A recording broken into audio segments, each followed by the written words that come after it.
সে রাতে দুজনের সাথে ভয়ঙ্কর রকমের একটা ঘটনা ঘটে। সে রাতে শাহাদাত নিজের রুমে ঘুমিয়েছিল। হঠাৎ শাহাদাতের ঘুম ভেঙে যায় একটা ফিসফিস আওয়াজে। মনে হচ্ছে কেউ কানের কাছে এসে ভয়ঙ্কর কণ্ঠে বলছে, কিরে আমার মাথা কাটলি কেন? আমার মাথা আমাকে ফিরিয়ে দে। কথাটা শুনে চমকে ওঠে। নিজের বিছানায় উঠে বসলেন শাহাদাত। এদিকে বিছানায় বসে রুমের লাইটটা জ্বালিয়ে পুরো রুমে ভালো করে দেখলেন, কিন্তু কাউকে দেখতে পেলেন না। কাউকে দেখতে না পেয়ে শাহাদাত আবারও যেই না রুমের লাইট অফ করছে, ঠিক তখনই শাহাদাত দেখেন তার রুমে দাঁড়িয়ে আছে মাথা কাটা সেই শরীরটা।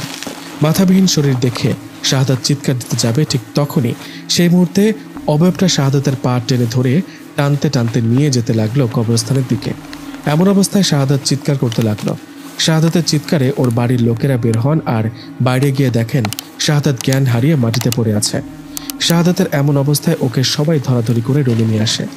রুমে নিয়ে আসার পর সে রাতে ওর আর জ্ঞান ফেরেনি। শাহাদাতের জ্ঞান ফেরে সকালে শাহাদাতের জ্ঞান ফিরতেই ও অবাক করা একটা ঘটনা শোনেন। হঠাৎ শোনেন ওর বন্ধু জয়নালও নাকি রাতে ভয়ঙ্করভাবে চিৎকার করেন, আর ওকে নাকি জ্ঞান হারানো অবস্থায় খুঁজে পান একটা গাছের ওপরে। এটা কি হতে পারে? দুজনে একই রাতে ভয় পাওয়ার কারণটা কি? দুজনে ভালো বন্ধু, দুজনের সাথে ভয়ঙ্কর ঘটনা ঘটায় সবাই ওদেরকে ধরে বসে। সবাই ওদের জিজ্ঞেস করে ঘটনা কি। সবার কথার জবাবে দুজনে সব ঘটনা খুলে বলে। শাহাদাত ও জয়নালের মুখে পুরো ঘটনা শোনার পর সবাই অনেক রাগারাগি করে। সবাই বলে, তোমরা কেন এরকম একটা পাপ কাজ করতে গেলে? দুজনকে অনেক বকাঝকা করার পর জয়নাল ও শাহাদাতকে একজন কবিরাজের কাছে নিয়ে গিয়ে ঝাড়ফুঁক দিয়ে নিয়ে আসা হয়। কবিরাজের কাছে ঝাড়ফুঁক দিয়ে নিয়ে আসার পর 2 দিন কোনো সমস্যা হয়নি। 3 দিনের বেলা খুব ভয়ঙ্কর একটা ঘটনা ঘটে। 3 দিনের দিন রাতের বেলা হঠাৎ করে জয়নালকে তার রুমে পাওয়া যায় না। ওকে রুমে না পেয়ে ওর মা বাবা ভাবতে থাকে হয়তো বাইরে কোথাও গেছে। কিন্তু বেশ কিছুক্ষণ অপেক্ষা করার পর যখন দেখা গেল জয়নাল রুমে আসছে না, তখন ওর মা বাবা চিন্তা করেন জয়নাল হয়তো শাহাদাতের বাড়িতে গেছে।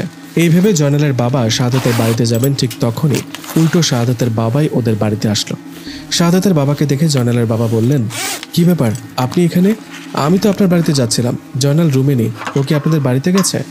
শাহাদাতের বাবা বলল, না, ও তো আমার বাড়িতে নেই, উল্টো আমি আপনাদের বাড়িতে দেখতে আসলাম শাহাদাত এখানে আছে কিনা। কি বলেন? তার মানে ওরা দুজনেই নিখোঁজ, দুজনেই বাড়িতে নেই। এটা দেখে জয়নাল ও শাহাদাতের বাবা আরও কয়েকজনকে সাথে নিয়ে আশেপাশে খুঁজতে থাকেন। আশেপাশে যত বাঁশ ঝাড় জঙ্গল সবখানে ওদেরকে খুঁজতে থাকেন, কিন্তু কোথাও পান না। ওদেরকে কোথাও না পেয়ে কয়েকজন মিলে ওই কবরস্থানে গিয়ে দেখেন সেখানে জয়নাল ও শাহাদাত দুজনেই জ্ঞান হারিয়ে পড়ে আছে। তাদেরকে দেখে মনে হচ্ছে কেউ অনেক মেরেছে। দুজনকে জ্ঞান হারানো অবস্থায় পেয়ে ধরাধরি করে বাড়িতে নিয়ে যাওয়া হয়। বাড়িতে নিয়ে যাওয়ায় পরের দিন সকালে তাদেরকে জিজ্ঞেস করলে দুজনেই বলে তারা রাতে ঘুমিয়েছিল। মধ্যরাতে তাদের ঘুম ভেঙে যাওয়ায় দেখতে পান সে মাথাবিহীন শরীরটা। ওটাকে দেখে ওরা চিৎকার করতে যাবে, ঠিক তখনই সে ভয়ঙ্কর অবয়বটা ওদের পা ধরে টেনে ওই কবরস্থানে নিয়ে যায়। দুজনের সাথে একই রকম ঘটনা ঘটেছে, একই সময়, তাও আলাদা আলাদা। শাহাদাত ও জয়নালের মুখে এসব বর্ণনা শুনে 2 পরিবারের লোকেরা ঠিক করে, না, এভাবে থাকা ঠিক হবে না। এইভাবে জয়নাল ও শাহাদাতের বাবা দুজনের নাম করা একজন বড় হুজুরকে তাদের বাড়িতে নিয়ে আসে। হুজুরকে নিয়ে এসে শাহাদাত ও জয়নালের সাথে ঘটে যাওয়া সমস্ত ঘটনা খুলে বলে তাদেরকে। সমস্ত ঘটনা শুনে হুজুর জয়নাল ও শাহাদাতকে সামনে বসিয়ে রুকিয়া করেন। হুজুর সেই জিনটাকে হাজির করেন। সেই জিনটা শাহাদাত ও জয়নালের সাথে ভয়ঙ্কর ঘটনা ঘটাচ্ছে। যাই হোক, জিনটাকে হাজির করানোর পর সেই জিনটা ভদ্রভাবে হুজুরকে বলেন, আসসালামু আলাইকুম হুজুর, আমাকে কেন ডাকা হলো? হুজুর বললেন, সেটা তো আপনি জানেন, আপনি এই ছেলে দুটোর পেছনে কেন লেগেছেন আর এদের সাথে কেনই বা ভয়ঙ্কর ঘটনা ঘটাচ্ছেন। হুজুরের কথা শুনে সেই জিনটা বলল, হুজুর, আপনি কাদের বিষয়ে কথা বলছেন? ওরা দুজনে যে পাপ করেছে এটা থেকে ওরা মুক্তি পাবে কিভাবে? কবিরাজি শিখতে গিয়ে কতই না পাপ একটা কাজ করতে গিয়েছিল। হুজুর, আমি একজন মুসলিম জিন, আমি ওই কবরস্থানের পাশেই থাকি, অনেক বছর ধরে আমি সেখানে। আমি যখন প্রথম দিন দেখলাম এরা দুজনেই সেই কবরস্থানের কাছে গেছে লাশের মাথা কেটে নিয়ে আসতে, সেদিন আমি ওদেরকে শেয়াল রূপে ভয় দেখিয়েছি যেন ওরা ভয় পায় আর এমন কাজ না করে, কিন্তু এরা সেটা করল না। এতটা ভয় পাবার পরেও পরের দিন অন্য একটা কবরস্থানে যায়। এদের প্রতি আমি নজর রেখেছিলাম। প্রথম রাতের মতো দ্বিতীয় রাতেও একই ভুল করতে আসলে আমি ভয়ঙ্কর রূপে ওদের সামনে আসি আর ভয় দেখাতে থাকি। হুজুর, আপনি চলে যান, আমি এদেরকে তিলে তিলে ভয় দেখিয়ে কষ্ট দিয়ে মেরে ফেলব। এরা কেন এরকম পাপ কাজে লিপ্ত হতে গেল? জিনটার মুখে কথাগুলো শুনে সবাই অবাক, তাহলে জিনটার কোনো দোষ নেই। এদিকে জিনের মুখে কথাগুলো শোনার পর হুজুর বললেন, আপনার সাথে আমিও একমত, তবুও সবাইকে তো একবার ভালো হবার সুযোগ দিতে হয়, তাই না? আপনি এদেরকে একটাবার সুযোগ দেন। এরা না বুঝে কবিরাজি আর জিন বশ করার নেশায় এরকম একটা ভুল করেছে। আপনি এদের মাফ করুন আর চলে যান। জিন বলল, হুজুর, আপনি অনেক জ্ঞানী একজন মানুষ, আপনাকে সম্মান করে আপনার কথায় রাজি হলাম। আমি এদের ছেড়ে যাব, কিন্তু এদের তওবা করে ভালো পথে ফিরে আসতে হবে। আর কখনো যদি এরকম কোনো ভুল করতে চায়, কখনো যদি এদের খারাপ উদ্দেশ্যে কবরস্থানে আশেপাশে দেখি, তাহলে ওদের মেরে ফেলব। কথাটা বলে হুজুরকে সালাম দিয়ে জিনটা চলে গেল। জিনটা চলে যাবার পর হুজুর শাহাদাত ও জয়নালকে বললেন, দেখলা তো জিনটা কি বলল? আমি আর নতুন করে কি বলবো, শুধু এটাই বলবো, তওবা করে ভালো পথে ফিরে আসো, এরকম কাজ আর কখনো করতে যাবে না। কথাগুলো বলে হুজুর চলে গেলেন।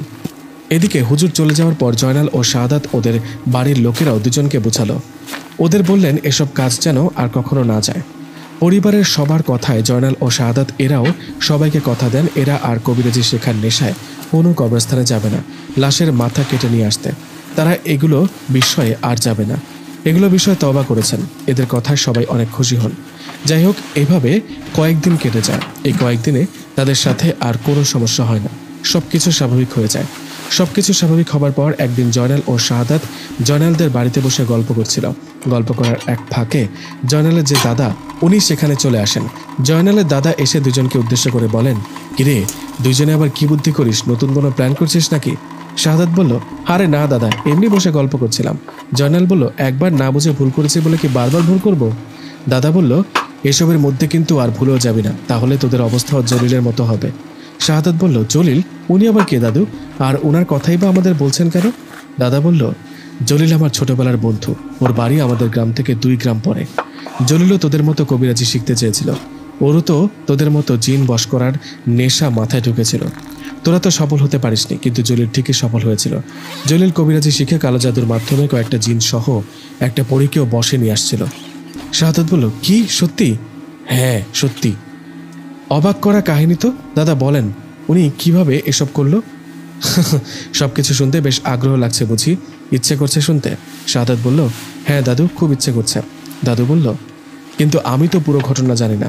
তোমরা বরং একটা কাজ করো, আমি তোমাদের ঠিকানা দিই, তোমরা ঠিকানা অনুযায়ী গিয়ে জলিলের মুখ থেকে সব ঘটনা শোনো, তাহলে বেশি মজা লাগবে। জয়নাল বলল, কিন্তু উনি কি আমাদের সব ঘটনা খুলে বলবে? যদি না বলে? বলবে বলবে। ও না বলতে চাইলে তোমরা আমার কথা বলবে, ওকে বলবে রহিম দাদুর নাতি হই আমরা, আর আমাদের রহিম দাদুই পাঠিয়েছে। আমার কথা শুনলে ও তোমাদের পুরো ঘটনা বলবে। ওর মুখে পুরো ঘটনা শুনে তোমরা বুঝতে পারবে অন্যায়ভাবে জিন পরি বশ করার ভয়াবহতা কেমন, এসব কতটা পাপ কাজ। দাদার মুখে কথাগুলো শুনে জয়নাল ও শাহাদাত দুজনেরই খুব আগ্রহ জাগে। রহিম দাদার বন্ধু জলিল দাদার কাছে গিয়ে সব ঘটনা শোনা। তো কথা মতো জয়নাল ও শাহাদাত রহিম দাদার কাছ থেকে বিদায় নিয়ে রওনা করেন। 2 গ্রাম পরে সে জলিল দাদার বাড়ির দিকে। 2 বন্ধু গল্প করতে করতে এক পর্যায়ে পৌঁছে যায় সে জলিল দাদার বাড়িতে। সেখানে যাবার পর জয়নাল ও শাহাদাত দেখেন একজন বৃদ্ধ বাড়ির বাহিরে বসে আছে। সেখানে গিয়ে জলিল নাম বলায় একজন ওই বৃদ্ধকে দেখিয়ে বললেন, ওই যে বসে আছে ওনার নাম জলিল। বৃদ্ধ লোকটাকে দেখিয়ে দেওয়ায় জয়নাল ও শাহাদাত দুজনে ওনার কাছে গেলেন। ওনার কাছে গিয়ে ওনাকে সালাম দিয়ে বললেন, আপনার নাম কি জলিল? জয়নাল ও শাহাদাতের মুখে কথাটা শুনে জলিল দাদা বললেন, কে তোমরা? আমি তো এখন ভালো মতো দেখতে পাই না, তোমরা কি আমার কাছে এসেছ? হ্যাঁ, আমরা আপনার কাছে এসেছি। কেন আসছো? শাহাদাত বলল, অনেক বছর আগে নাকি আপনার সাথে জিন রিলেটেড কিছু ঘটনা ঘটেছে, আমরা সেটা জানার জন্য এসেছি। আপনি যদি আপনার জীবনে ঘটা ঘটনাটা আমাদেরকে বলতেন। শাহাদাত ও জয়নালের মুখে কথাগুলো শুনে জলিল দাদা মুখটা কালো করে বললেন, না, আমার সাথে কিছু ঘটেনি, তোমরা ভুল শুনেছ, চলে যাও। শাহাদাত বলল, দাদা এমন করছেন কেন? আমরা আপনার সাথে ঘটে যাওয়া ঘটনা শুনতে খুব আগ্রহী। দাদা বলল, আমার সাথে কিছু ঘটেনি, আমি কিছু জানি না, চলে যাও এক্ষুনি। জয়নাল বলল, দাদা আরেকটা কথা একটু শোনেন, আমরা এমনি এমনি আসিনি। আমার বাড়ি 2 গ্রাম পরে। আপনার ছোটবেলার বন্ধু রহিম আছে না, উনি আমার আপন দাদা, আমি ওনার আপন নাতি, আমাদের রহিম দাদাই পাঠিয়েছে। জয়নালের কথাগুলো শুনে জলিল দাদা বললেন, ও তোমরা রহিমের নাতি হও? আগে বলবা না? আসো আমার পাশে বসো। তা রহিম কেমন আছো? জয়নাল বলল, জি আলহামদুলিল্লাহ ভালো, আপনি কেমন আছেন এটা জানতে চেয়েছে রহিম দাদা। জলিল দাদা বলল, আমি আছি কোনো রকম, এই চলছে। কথাটা বলে একটা বিড়ি ধরিয়ে রহিম দাদা বলতে শুরু করলেন, তোমরা আমার বন্ধু রহিমের নাতি, দূর থেকে আসছো আমার সাথে ঘটে যাওয়া ঘটনা শুনতে। শোনো, একবার আমাদের গ্রামে একজন তান্ত্রিককে নিয়ে আসা হয়, একটা মেয়ের শরীরে জিন ভর করেছে সেটাকে ছাড়ানো। সেই তান্ত্রিক গ্রামে এসে মেয়েটার শরীর থেকে জিনকে ছাড়িয়ে বেশ নাম করেন। সবাই তান্ত্রিককে জিজ্ঞেস করেন কিভাবে এত সহজে জিন তাড়ান তিনি। সবার কথার জবাবে তান্ত্রিক বলেন, আমার সাথে থাকা জিনের মাধ্যমে আমি এসব করি, ওরাই আমার শক্তি, আমি জিনদের বন্দি করে তাদের দিয়ে কাজ করাই। তান্ত্রিকের মুখে কথাটা শুনে আমার খুব ভালো লাগে। আমারও ইচ্ছে হয় কবিরাজি শিখব আর জিন বশ করে তাদের দিয়ে সব কাজ করাবো। এই ভেবে আমি সবার চোখের আড়ালে সেই তান্ত্রিকের সাথে দেখা করি।